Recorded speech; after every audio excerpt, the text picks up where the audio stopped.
What is going on, you guys? AK40 Kevin here in the gamer heaven. Today I'm going to show you guys how to run benchmarks for the CPU and GPU on your phone. This goes for Androids as well as iPhones. Two of the programs I'm going to show you guys are completely free. One is $1 for you big spenders out there. And this is going to help you to get a baseline idea of how your device stacks up against others out there. So this is important for you mobile gamers out there, as well as anyone that does any productivity work from their phone, like video or photography editing, and just for casual browsers that might have multiple web pages open or might be switching between a lot of apps. All right, guys, let's get it.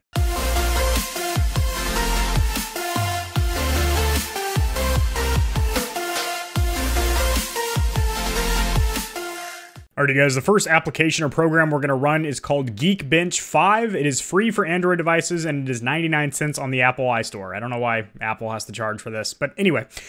What I would recommend doing before running these benchmarks is going ahead and closing all of your applications. So for an iPhone, just swipe up from the bottom and then you're able to clear out your apps like this. God dang, I had a lot of apps open. Holy crap. That's like every app in my phone. And it's the same exact process on an Android. Swipe up from the bottom about, a third of the way and there we go. Okay, cool. All right, now we're going to launch Geekbench 5 in our phones. And as you see, the interfaces are a little bit different. My God, this thing has a hard time. Part of it might be the blur on my webcam. Let's turn that off real quick. My background might not look as cinematic, but hopefully this will help focus on the screen a little bit better. All right, so the application looks a little bit different in both devices, as you can see, but they do the same core features. So you have a tab called Benchmarks here.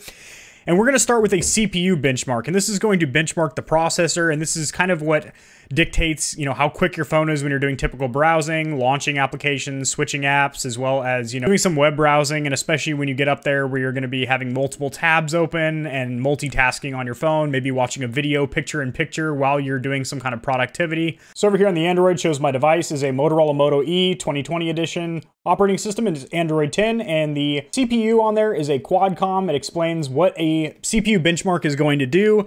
It tests everyday tasks designed to simulate real-world applications. The benchmark will take between 2 and 20 minutes, so let's go ahead and start that bad boy now. All right, and now that is running in the background. This will take, 2 to 20 minutes. And then over here on the iPhone, the layout's just a little bit different, but it shows you iOS. I have a A12 Bionic in this 10R, and it is at 2.49 gigahertz is the base clock. 3 gigs of RAM in the 10R, however, only 2.78 are actually usable for applications. The rest of it is for the iOS and for your system software and stuff like that.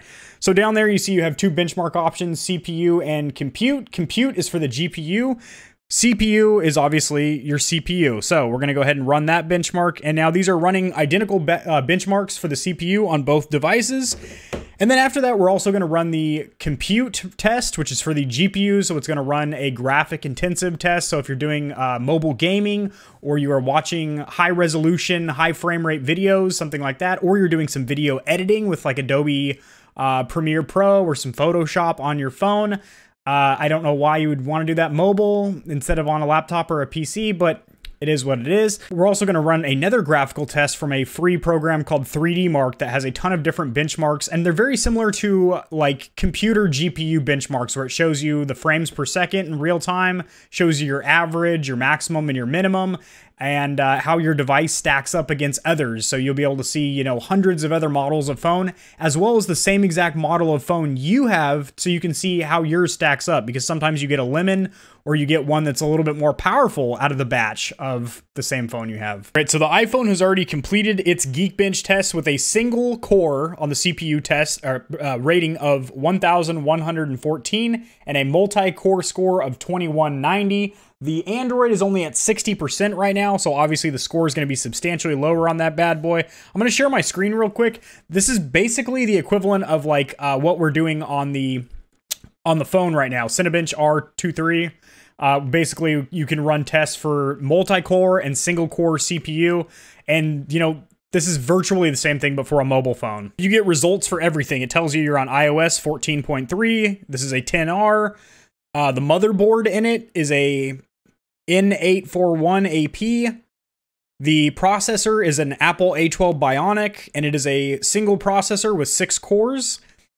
It's on a base frequency of 2.49 gigahertz. Shows you how much memory you have usable. So 2.78. Again, this is a 3 gigabyte of RAM or random access memory. So for this model year, when the 10R came out, the 10S and 10S Max all had 4 gigs, and this had 3. Traditionally, iPhones have quite a bit less RAM than their flagship competitors over there at Android, but they're actually really well software and operating system optimized, where they run almost as fluid and with almost the same performance with substantially less RAM. So that goes to kind of prove how good everything's optimized on iPhone. Obviously, I have plenty of experience with both devices, and I do enjoy both Apple and Android devices. So this goes extremely in depth. It tells you how quickly you're able to do text compression, image compression, PDF rendering, text rendering, how good your phone can process physics. So when you're doing like 3D gameplay, like Call of Duty Mobile that has like ragdoll effects and physics in it. It tells you the HDR performance of your phone, ray tracing if your phone supports that,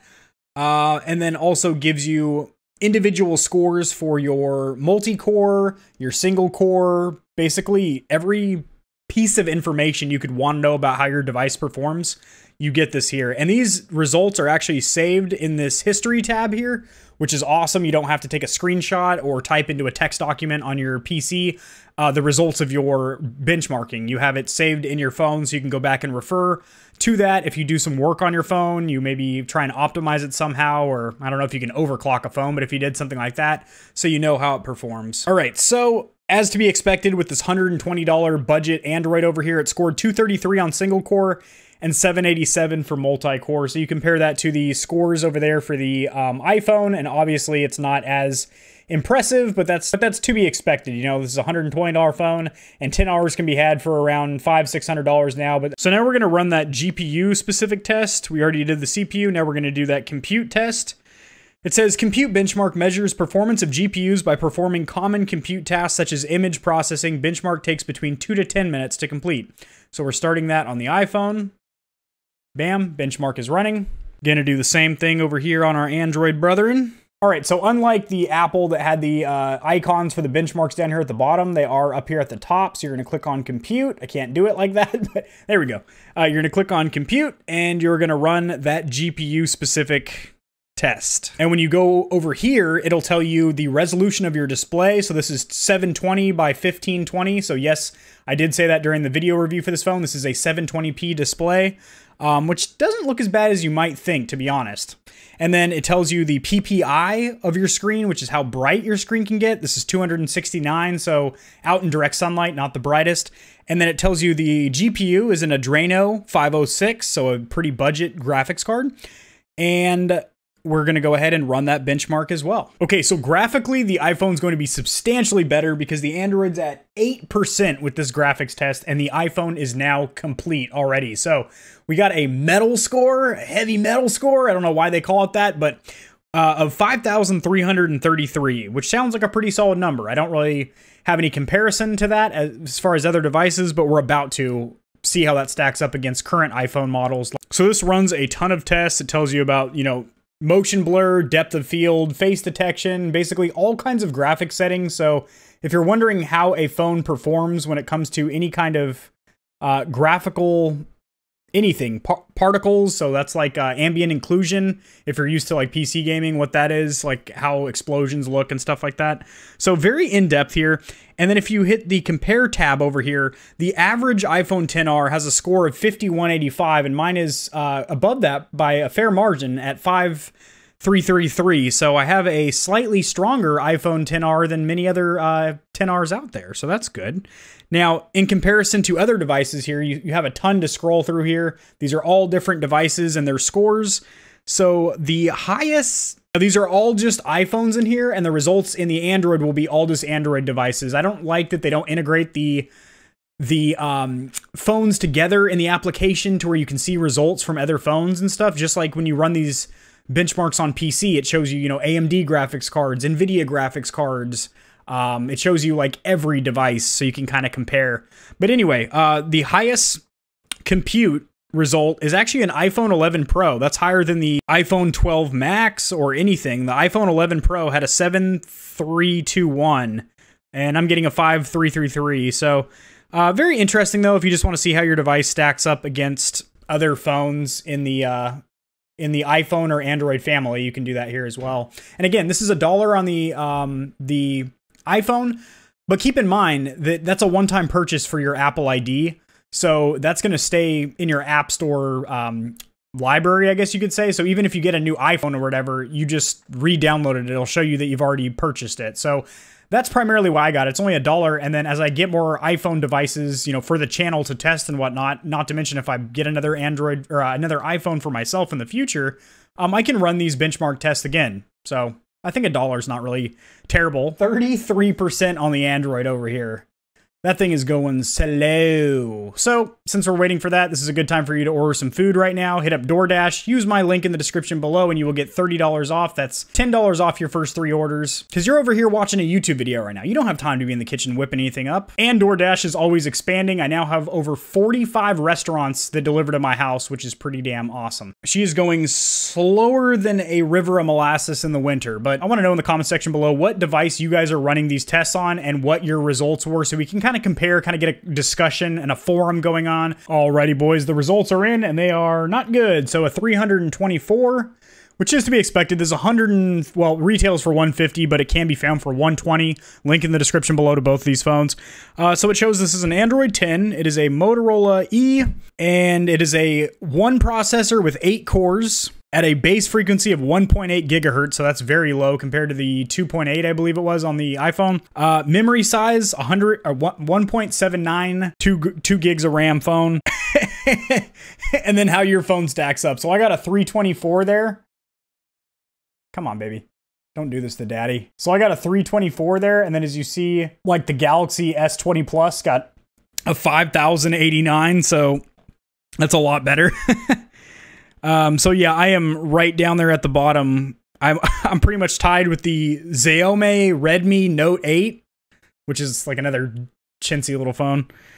All right, cool. So let's get out of here and let's run 3D Mark. Now this is free on both Android and Apple. However, again, the user interface is a little bit different. So on the bottom down there, you have 4 tabs that will, Jesus Christ. Maybe if I cut the light, let's see if I cut the softbox, if that helps. Oh yeah, that definitely helped. Okay, so the bottom down there, you see you have my test. You can scroll between several different benchmarks, as you see, and if it's too powerful for your phone, it won't even let you run it. It says your phone is incompatible because it doesn't have the minimum RAM required. We are going to go ahead and run Slingshot Extreme, and we are going to do this on both phones here. All right, so when you go to run this, it tells you what your screen display is. This is it says 1440, but again, this is not. It's about 864. So we're going to go ahead and run that bad boy.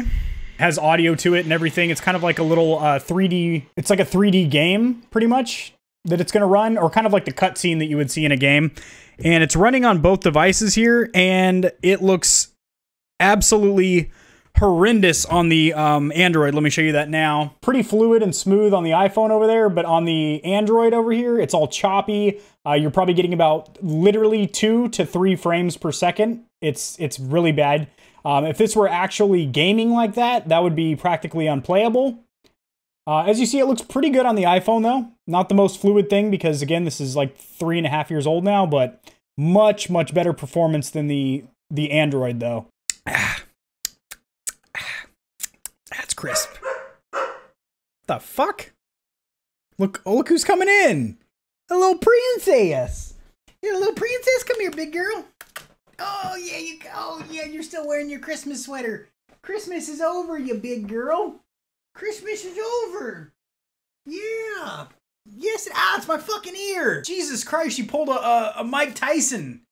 Like he did Vander Holyfield and just bit the fucking ear off. Good lord. Look at that big long snout. Look at that big long snout right there. It's like a shotgun. Big old snout on this one. I like my girls with big noses. You know that's my thing. You know you're not a little tiny puppy anymore. You can't really be jumping on me like that. You're 65 pounds of big girl. All right, get down. Good girl. That's a good girl. All right, it's moving on to the next scene here. So it's going to play a sequence of graphical scenes here that try out different lighting effects and stuff like that to kind of stress test your phone. Now, that is the purpose of a benchmark, is to push your GPU and CPU, whatever you're benchmarking, to the absolute limit. So when you run a benchmark on like your gaming PC or something, you'll hear all your fans spin up super loud. Your device is going to get hot. So your phone actually gets warm during these benchmarks because it's pushing your GPU and CPU absolutely at 100% for the entire benchmark to see what kind of maximum performance you can squeeze out of it. So we are completed over here. As you see, we have an overall score of 34 07 in Slingshot Extreme. And again, inside this application, there are other benchmarks you can run. As you see, there's a graph there that shows you what part of the benchmark really taxed your phone to where it started losing frame rate and whatnot. So in graphics test number 1, we got a average frames per second of 29.6. Physics test, we got an average of 16.5, so that's pretty low. It has an overall graphics score of 4,362, which equated to a Slingshot Extreme score. That's the benchmark to 3,407. All right, we are also complete over here on the Android. And we got a score of 518. Yep, so Slingshot Extreme, we got a 518. So my score is better than 87% of other Moto E's out there, 2020 Motorola Moto E's. So this is a pretty high performing version, or not version, but individual phone out of that batch. Because, you know, not every chip is going to be pressed the same. They're not all going to operate the same. It could be the exact same phone, and you might have one that's just a little bit faster than your buddies or a little bit slower. So this was getting 3 frames per second during the graphics test, but actually higher during the physics section at 37 frames per second, which is substantially higher than the iPhone. However, we could tell from looking at the screen that graphical performance was not on the level. And this one does exactly what I had mentioned I wanted Geekbench to do. It actually does have the iPhones in there. It has the Androids. It has all the devices in there and their scores, which is great. So I am down here so low that it says not applicable. Mine doesn't even register to be, you know, ranked in the leaderboards or whatever. The highest one here was a iPhone 11, which is higher than the iPhone 12 Pro Max, faster than an iPhone 12 Mini, faster than an iPhone SE. For some reason, the iPhone 11 was way ahead of its time, super optimized in CPU and GPU. So far, it's had top tier scores for these benchmarks. So if you have an iPhone 11, might want to consider not upgrading, because that thing is a banger. So one thing I don't like is that on the iPhone, it's a separate application. So it'll pull you over to the Apple Store, and you have to install each one of these benchmarks like they're a separate app, as where on the Android, it's literally just 3D Mark, and then you can browse and install individual graphical benchmarks from inside the application, and iPhone bounces you back to the, like you can click on them inside the app, but then it'll take you to the App Store to actually install it. So it's kind of weird. All right, so we are running over here. It looks like we're at 40 frames per second, which is pretty good. You do see some pop in off in the distance and stuff. Obviously the draw distance isn't going to be like super crazy or anything like that, but it's running the graphical test. And it looks like it's complete already. So that's a fast one. It even shows you how your temperature performed during this. The temperature only went up 1 degree Celsius, which ain't bad. It shows you how much your battery life dropped. It didn't. It went from started at 43, stayed at 43. So during the benchmark, we got a fluctuation between 29 and 127 frames per second. So the high and the low. That's a pretty big spread. Spread them. So why this might be beneficial for you guys is you see I'm in COD Mobile here in the settings, and in the audio and graphics tab, you have your graphical level. I have mine set at high. I could run it at very high, but I noticed my frames per second suffered from it. Then you also have your frame rate. I have it on max on there. And then you can actually, I was pretty surprised, much like a PC, it actually had more graphical settings on there, like anti-aliasing and motion blur and a couple of other things like that. So if you're having a low score with physics for some reason, when you run the benchmarks, you could turn ragdoll off to where, you know, corpses will just flop over. They're not going to go, you know, realistically ragdolling and stuff like that.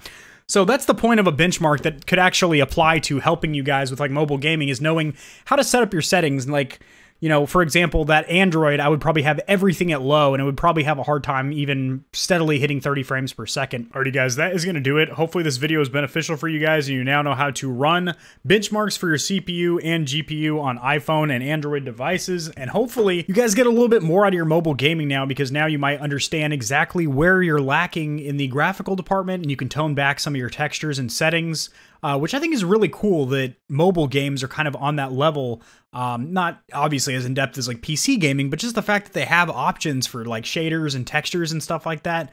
Boy, they didn't have that back in my day when we were playing Pong and Snake, tapping our pagers against each other and whatnot. What we did for gaming is we'd chisel on stone tablets and play tic-tac-toe. All right, guys, that is going to do it. I am going to be starting a playlist on this channel specifically about mobile gaming, so reviewing gaming phones such as the Asus ROG and the Razer phones, as well as some inexpensive Bluetooth controllers you can get for your phone, as well as some things you can do for free to actually optimize your gaming experience, like squeeze out more battery life and get more frames per second, and also individual map guides and tutorials for specific games like Fortnite Mobile, PUBG, and COD Mobile, which I've been playing quite a bit, like nightly, like 7 to 8 matches before I go to bed, and it's fun. It's like a real Call of Duty game. I did not expect that. All right, guys, that's going to do it. Have a great day, and I'll see you guys in the next video.